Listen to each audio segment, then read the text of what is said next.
ঢাকা চট্টগ্রাম মহাসড়কের ফেনী অংশে নিষেধাজ্ঞা সত্ত্বেও চলাচল করছে ব্যাটারি চালিত রিকশা অটোরিকশা। বিস্তারিত জানাতে যুক্ত হচ্ছেন প্রতিনিধি দিদারুল আলম। দিদার, কি দেখছেন এই যে নিষেধাজ্ঞা সত্ত্বেও আসলে উল্টা পথে কিংবা স্বাভাবিক পথেই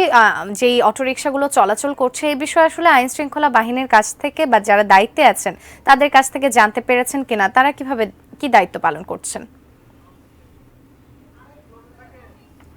দিদার, মহাসড়কের যে ২৬ কিলোমিটার অংশ রয়েছে সে ২৬ কিলোমিটার অংশেই কিন্তু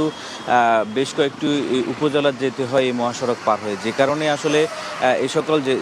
যে সকল ক্রসিংগুলো রয়েছে ক্রসিংগুলোতেই কিন্তু আপনার এখানকার যে থ্রি হুইলার রয়েছে, সিএনজি অটোরিকশা রয়েছে, এগুলো কিন্তু আসলে এই মহাসড়কে উল্টো পথে চলছে এবং পাশাপাশি তাদের নিষেধাজ্ঞা থাকা সত্ত্বেও কিন্তু তারা এই মহাসড়ক দিয়ে কিন্তু তারা পার হচ্ছে, যে কারণে আসলে দুর্ঘটনা বাড়ছে। আর আসলে আইনশৃঙ্খলা বাহিনীর যে কথা সেটা হচ্ছে যে আইনশৃঙ্খলা বাহিনী সবসময় কিন্তু আসলে তারা মহাসড়কে পাহারা দিতে পারেন না, যে কারণে আসলে তারা এই যারা অটোরিকশা চালক এবং সিএনজি চালক রয়েছেন তারা প্রায়শই কিন্তু এই মহাসড়কে উঠে যান এবং বিশেষ করে সিএনজি অটোরিকশাগুলোকে কিন্তু আসলে সিএনজি নিতে হয়, যে কারণে তারা আসলে মহাসড়কের উল্টো পথ দিয়ে এসে তারা বিভিন্ন সিএনজি স্টেশন থেকে কিন্তু তাদেরকে গ্যাস নিতে হচ্ছে, যে কারণেই কিন্তু আসলে এই দুর্ঘটনাতে কবল হচ্ছেন এবং সেখানে আসলে প্রাণহানি হচ্ছে। এর বাইরে আসলে ফেনীতে প্রায় ৫ থেকে ৬টি ক্রসিং রয়েছে, যে সকল ক্রসিংগুলোতে আসলে ট্রাফিক ব্যবস্থা নেই। আমি যদি বলি একটু, আমি এই মুহূর্তে রয়েছি ফেনীর লালপোল ক্রসিং এলাকাতে, যেখানে আসলে দেখা যাচ্ছে যে মহাসড়কে কিন্তু কোনো ট্রাফিক ব্যবস্থা নেই, কিন্তু এই সড়ক দিয়ে কিন্তু